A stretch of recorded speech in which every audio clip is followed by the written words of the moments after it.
কেন্দ্ৰীয় চৰকাৰৰ যি অভিলাষী আঁচনি জল জীৱন মিছন সেই জল জীৱন মিছন দেখিবলৈ পোৱা গৈছে নাওবৈচাত ধোঁৱাৰ চাঙত পৰিণত হৈছে।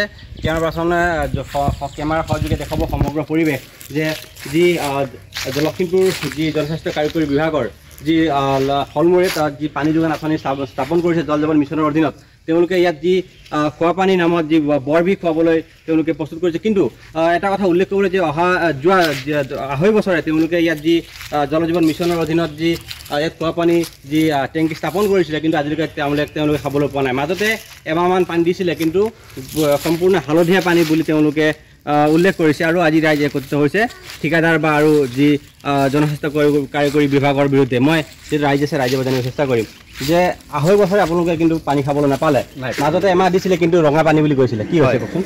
প্ৰথমে আপোনালোকৰ এই চেনেলটোলৈ ধন্যবাদ জনাইছোঁ যে আপোনালোকৰ যোগেদি আমি ওপৰৰ কৰ্তৃপক্ষক জনাব বিচাৰিছোঁ যে আমাৰ এই জল জীৱন মিছনৰ এই যিটো যোগান আঁচনি পানী যোগান আঁচনি এইখিনিৰ পৰা আমি এতিয়ালৈকে উপল পোৱা নাই। যিহেতু ইয়াৰ পৰা আমি আৰু মাননীয় মুখ্যমন্ত্ৰী ডাঙৰীয়াক আমি অনুৰোধ জনাব বিচাৰিছোঁ যে আমাৰ ইয়াৰ যিখিনি সমস্যা এই পানীৰ সমস্যাখিনি এতিয়ালৈকে আমাক দিয়া নাই আৰু দিছেও, যিটো দিছিলে এই পানীখিনি গোলা ওলায় আৰু ইমানেই দুৰ্গন্ধ যি নলাৰ পানী মানে এই পুখুৰীৰ পানীৰ যে এই পানী আমাৰ গাঁৱলীয়া সমস্যাটো সেইটো হ'ল যে আমাৰ মানুহখিনিয়ে এইটো বুজি নাপায় যে ভাল পানী আহিছে বুলি খাইছে, লগতে বেমাৰো হৈছে।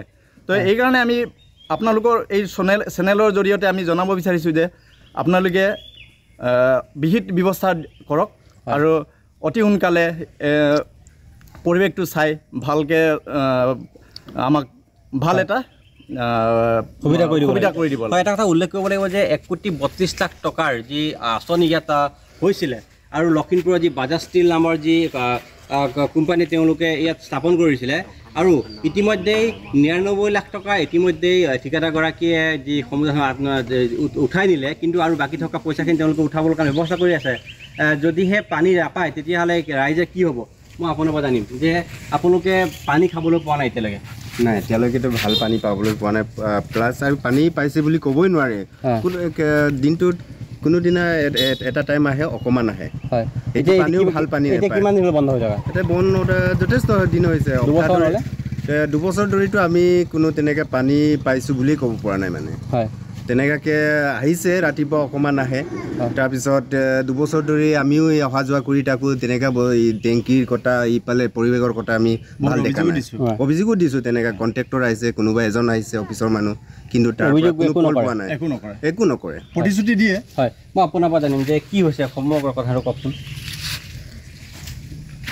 মই যিটো কাম কৰিবলগীয়া এইটো ৰিয়েল মতে কাম কৰা নাই। ঠিকাদাৰে যিটো ড্ৰয়িংটো মিস্ত্ৰী আঁতৰত দিব লাগিছিলে, ইহঁতে মুঠি ধৰি পিনি ৰাখিছেগৈ। ৰিয়েল মতে মিস্ত্ৰীকেইটা দিব লাগিছিলে ড্ৰয়িং নিদিয়াৰ কাৰণে এনেকুৱা সমস্যা ভুগিবলৈ হৈছে। হয়, এটা কথা উল্লেখ কৰিছে যে যি এষ্টিমেট মতে কাম হোৱা নাই আৰু যি পাইপ ব্যৱহাৰ কৰিব লাগিছিলে সেই পাইপ ব্যৱহাৰ কৰা নাই আৰু যি অতি নিম্নমানৰ পাইপ ব্যৱহাৰ কৰা বুলি তেওঁলোকে গুৰুত্ব অভিযোগ উত্থাপন কৰিছে। এই নিউজ লাইভৰ এই বাতৰিৰ যোগেদি মুখ্যমন্ত্ৰী আৰু যি জনস্বাস্থ্য কাৰিকৰী মন্ত্ৰীগৰাকীয়ে তেওঁলোকে পোনপটীয়াকৈ প্ৰশ্ন উত্থাপন কৰিছে যে এই আঁচনিৰ এক উচ্চ পৰ্যায়ৰ তদন্ত হ'ব লাগে।